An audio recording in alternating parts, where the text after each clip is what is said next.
Hello everyone, welcome back to another episode on Manifold. As I mentioned last time, today, starting off, we are going to be building this tunnel that we designed last time in the Nether. So, first things first, here's a time lapse of that.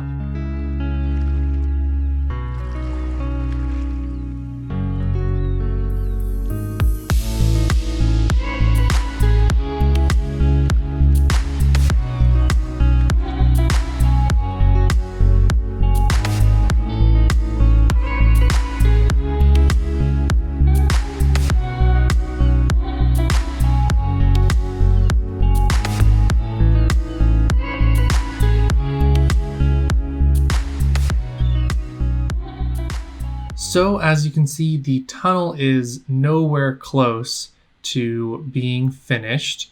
We've built it about 128 blocks, I believe, so far, and even of that 128 blocks on the floor that's finished, except for the ice and the buttons we haven't placed yet, the roof hasn't even gone the full 128 blocks. And if you can see, there's actually should be some blocks right here on the sides that I haven't placed all the way down. So for sure, we are not done yet. You can see those blocks here that I haven't yet placed. So there's a few things that we need in order to really build this tunnel to scale. And also in the end, we're going to build other tunnels along the other directions, ideally, or tunnels branching off this. So the primary thing we need is a quick way to get concrete, and also, surprisingly, a quick way to get cobblestone, because we can smelt the cobblestone into stone, and that stone can be made to use these stone brick slabs. So cobblestone we can get using a cobblestone generator, TNT automatically blowing it up. That's somewhat simple. The glass as well comes from sand, so that's not too bad. The concrete comes from sand and gravel, which we can collect, but that turns into concrete powder, and concrete powder needs to get turned into concrete by touching water, which isn't as easy as it sounds, because it means you have to mine every single piece of concrete in order to turn it into concrete. What we can do is create a automatic way to make the concrete, because you can place the concrete powder, push it with pistons next to some water to convert it to concrete, and then blow it up and collect it in some chests. And that way you don't have to mine every single piece of concrete. You do have to place every piece of concrete powder though, but that can be done while AFK, so you can just fill up your inventory with concrete powder and just go ahead and place. So those are the two things we need right now in order to really be able to build this tunnel at scale. So let's start with the cobblestone generator, because I think that's going to be the easier of the two. All right, I've gathered up all the materials we'll need in order to build this cobblestone generator. So let's go.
So as you saw in the time lapse, I have finished building this cobblestone generator, and I've already turned it on to test it and make sure it was working, and it works amazing. It produces so much cobblestone.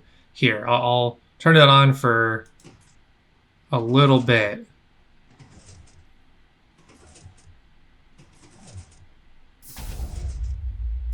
Blows up, blows up, and I think one last explosion. There we go.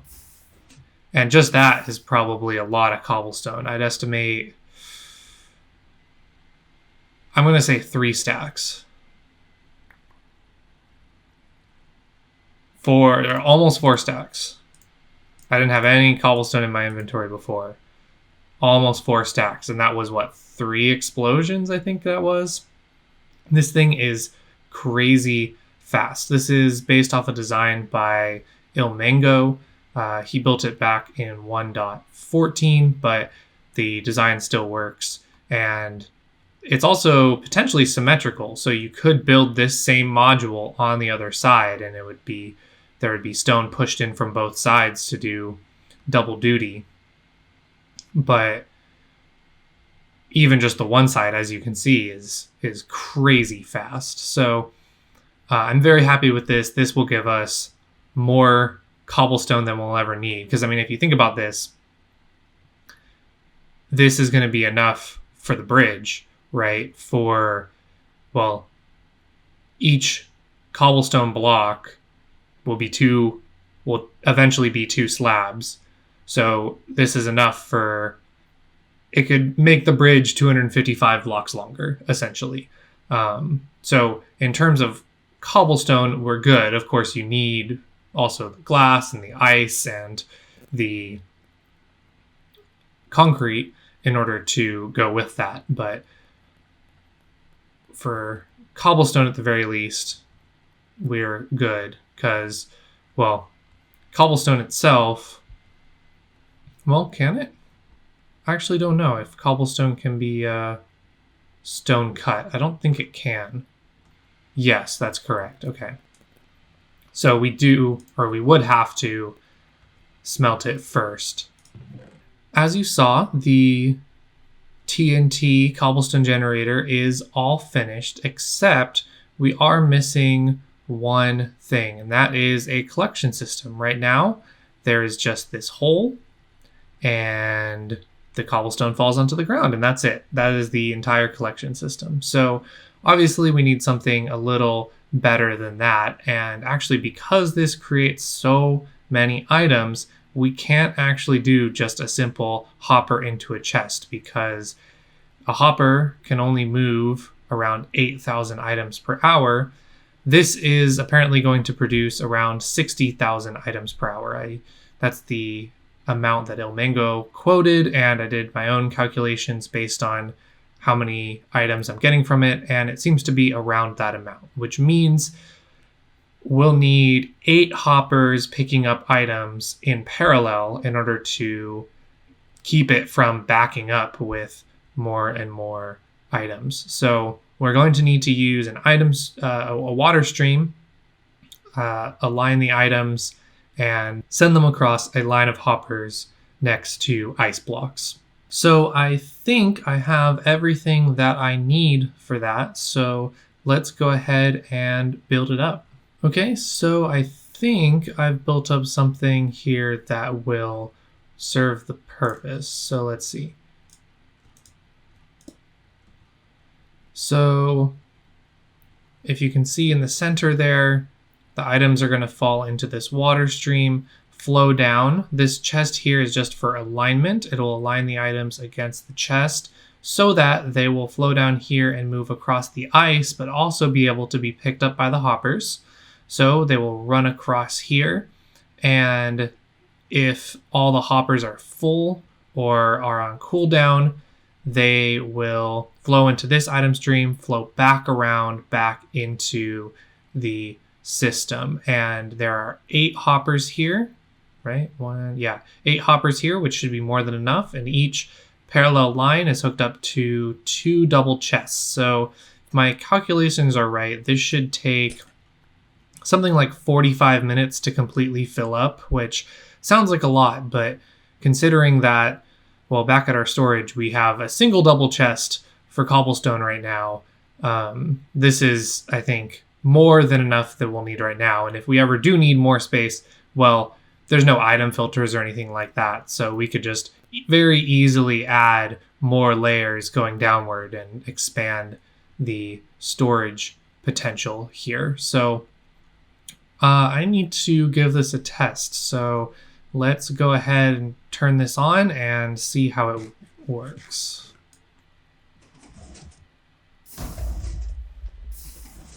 The items go in, they flow down, and are hopefully getting picked up by the hoppers. Let's go down and see.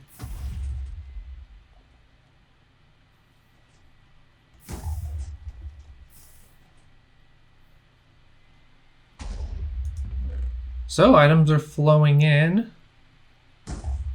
They're getting aligned. And let's see if any items are coming around this side. I don't see any, which is good. It's more of a just in case. Are any items getting to this far? No. How far are they getting?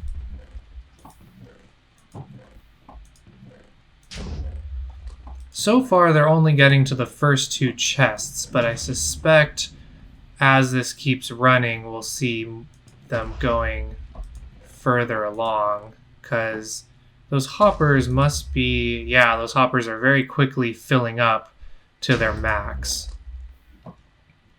So it's really a matter of overwhelming the hoppers. It takes a while to fill up all 5 stacks of them. So yep, we'll start seeing stuff come in here, and then as this hopper fills up, let's see if I can click it. So once this hopper fills up all the way, then it'll move on to this one. So only when we're running this for, maybe longer than 10 minutes or so will all the chests really be necessary. But, even for a few minutes, you can see it was necessary to get this third chest here. So one hopper for sure would have backed up. So I just turned it off, and as you can see, we have quite a bit of cobblestone here. So this is definitely working as we intended. If we were to keep this running, it would definitely fill up these chests quite a bit, but for now, this will be plenty. So it's been a few days since the last clip that you saw, and as you can see, I've added on another section to this, initially just cobblestone TNT farm, I guess is what you would call it. And I added a section to also blow up concrete. So it uses a different clock here that you can turn on separately. And it has worked okay. As you can see, I have this 0-tick smart piston here. I can place the concrete, it'll get pushed over. Well, I can place the concrete powder, it'll get turned into concrete. I can push it over and it will get pushed down by those pistons, which are also smart pistons. When a block goes in, they'll automatically push down. The problem I've been having is it'll often get jammed. So if I just sit down here and place concrete powder and hold right click, placing the concrete powder, eventually it'll get stuck because I think it'll try to push when one of those pistons are down and it can't push through. Thing is, from what I've seen other people build online, they haven't had the same problem of it getting stuck. So I'm not really sure what the issue is. I've tried redesigning this a bunch of different ways and nothing has really worked out that well. So yeah, ultimately I'm not sure what the issue is. It's kind of too bad that it doesn't work perfectly and that I have to sort of unstick it, get it unstuck. At the very least, this is a good way for us to quickly get a lot of concrete, and as you can see, we've been making a lot of green concrete because we've been using it to expand the tunnel. So let me go ahead and show you the progress we've made on that. So we have actually completed quite a long stretch of this tunnel, and as you can see, it just kind of fades off into the nether fog, but let me show you how far it goes. So this is the design we went with. I think I showed this previously. We have the ice with the buttons on top, the slabs on either side, and that's to prevent spawning. And of course, we have the 3 high roof so that we can fly through it. So let me show you how far we've built it.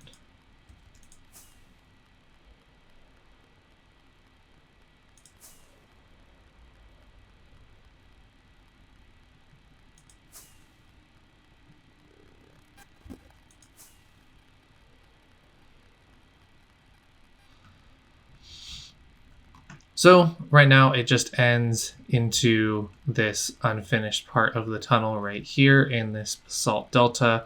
We also have this turn, which goes over to where our portal is that leads to the desert, I believe. There it is right there. So right now we just have this cobblestone path that leads there, but eventually we're going to build up probably a little like maybe desert themed room for this portal to sit in and the tunnel to lead to. Okay, so there's the tunnel so far. As you can see, we have made a lot of progress on this. A lot of concrete was blown up using that machine, and we had to smelt a lot of sand in order to get all this glass. And the cobblestone definitely helped as well in getting these stone brick slabs. So I wasn't very happy with how my concrete maker was working. There were problems when I would place the blocks, it would get jammed, and also there were blocks that were left over when the TNT blew up, and so there were just overall a few problems with it. So I decided to completely overhaul the design, replace the smart piston with a piston hooked up to a clock that would push every 4 game ticks, and change the system that pushes the concrete down into the TNT. So let me go ahead and show you the new system that I've built up over there. Well, as you can see, the concrete maker is now even more convoluted. So let me show you what changes I've made. So the timer design was appealing, so I switched things up so that it's no longer a smart piston that's pushing things along, but I have a timer that will push the piston very fast and will also dispense items to me while I'm standing here placing them. And I'll show that off in a second. These items get pushed over here into this smart piston, which then get pushed this way into these 0-tick pistons that will push the concrete down, and all that concrete will get blown up by the TNT duper right here, which still drops down and blows it up. So we can turn on the TNT duper, make sure that it's working. Yeah, looks like it's working all right. I'll need to go down here. And now what we do here is rather interesting. So, well, we have this chest if we have a ton of concrete powder, but right now I just have 4 stacks, so I can put them all in this dropper here. Switch to my empty hotbar slot. And when I flick this lever, the dropper will automatically dispense the items into my inventory, and I can just click here and place it. And it'll get pushed along and automatically converted into concrete and then blown up by the TNT here. So let's turn it on. And you can see the items are dispensed in my inventory at about the same rate as I can place them. So occasionally it'll be a little laggy and it'll jump up, but for the most part, it's staying around the same. When I was testing it previously, it didn't jump up this much. So, okay, so it looks like I ran out, or the dispenser has run out. And now I've placed all of them. And so now I can go and turn off the TNT. We can go down. and it should all be here. So the white concrete was there before. That's why some got blown up first. But I put in 4 stacks, and we got... oh, here we go. I was going to say that didn't seem like enough, but there we go. So we put in 4 stacks. We got 3 stacks and a little more than a half of blue concrete. But of course, you can see, since we didn't start with any blue concrete, you can see all the concrete that's left right here. So this is our almost half a stack that's left. I'm sure maybe there was 1 concrete that got lost because of the explosion. I'm not sure, but it's pretty much almost 4 stacks. I'm happy with how this is working now, and it means we can convert a large amount of concrete, or we can still use it as a cobblestone generator. So yeah, we'll definitely be using this a lot in the background to get concrete. All right, everyone. Unfortunately, that is all we have time for today. In this episode, we built up the cobblestone generator and the concrete maker that are hooked up to the TNT Blast Chamber, as well as a pretty nice item stream and storage system for those things. We also used that concrete and that cobblestone to help us build a very long tunnel in the Nether. So that is all we have time for today. If you enjoyed the episode, please go ahead and give it a like and subscribe so that you can get more updates from Manifold. Well, thank you once again for watching, and I will see you in the next episode. Goodbye.